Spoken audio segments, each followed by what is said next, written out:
Hello everyone, it's Dawn and welcome back to my channel. Well, I've got time to do a quick video for you today. Graham is coming home on Monday, which is brilliant news. So I thought while it's still nice and quiet, I'd get this video done. So what I'm going to do, I'm going to show you how I got this lovely embossed technique or look on here. And I didn't use an embossing folder. I didn't use any machinery. I used a stencil. I used one of my stencils to emboss this, and I'm going to show you how I did it. So I'm going to slide the card to what actually I just wanted to put it off of screen just so it's not a distraction. So what I'm going to do, I'm going to use a piece of ordinary copier paper for this, and I'm just going to use a book. You need something soft. Well, you don't need, but it's actually easier if you have something soft. I was looking for my rubber mat, but I couldn't find it. So I'm going to use this is just a magazine, and this is my stencil that I'm going to use. This is from the latest box set of Crafter's Companion, and I'm going to be using a couple of the other elements from the set, and I'm going to put my stencil on top of there. I know you can't see it, but don't worry. But I'm going to put my paper over the top. I know that sounds a bit daft, but you'll see why in a minute. You need an embossing tool. Now, I would recommend that you use the smallest embossing tool that you've got. Just we won't do all of this, I'll just show you so that you can get the effect. Find the edge of your embossing folder with your finger if you want to.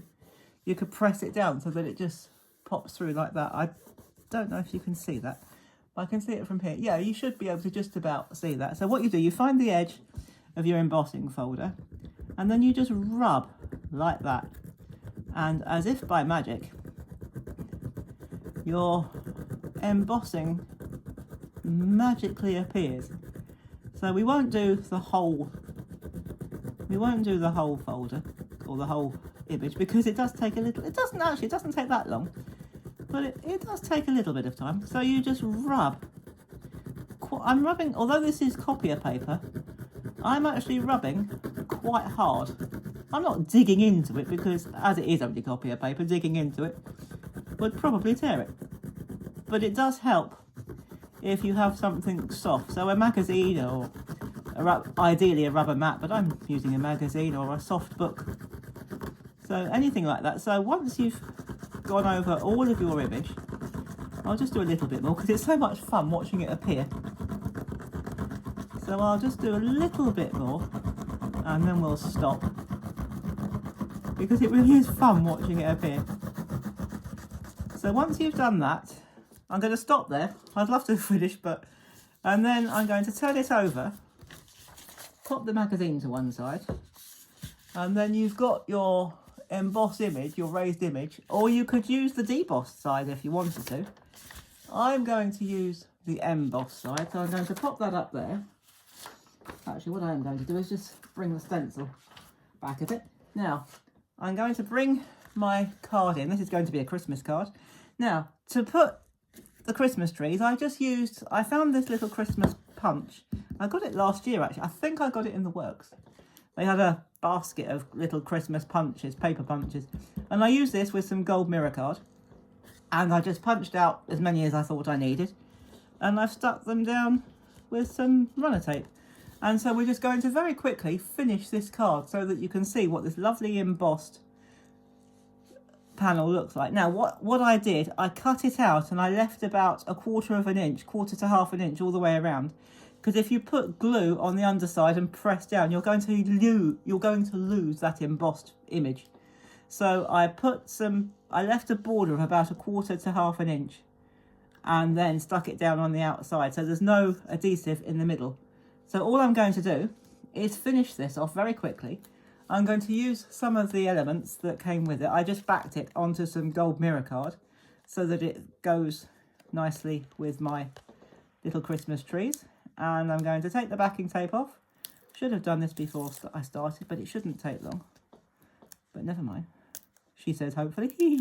So I'm going to take that off like that. And I'm going to stick that, not quite at the bottom, but yeah, that's about right. Press it down, and then I found a sentiment to coordinate with it which says, "May your days be merry and bright." No, don't worry, I'm not going to start singing. It's one of my favourite Christmas songs, but I shan't sing, I promise. maybe in my head. And then I'm just going to overlap that so it looks like that is hanging off of it. I just want to centralise that a little bit better, so that it looks like that it's hanging from there like that. So I'm just going to press that down. I've got foam tape on the back. And there you go, a very quick and easy Christmas card. That's my first Christmas card I've made this year, by the way. And I used the stencil, white on white. This wasn't the best idea, was it? But I used my stencil to create an embossed pattern with an embossing tool onto ordinary copier paper. So there you go. There's our first Christmas project, all done in under 10 minutes. That wasn't bad, was it? So I'll see you in my next video. I don't know when that'll be. As I say, Graham's coming home on Monday, as long as they don't change their mind.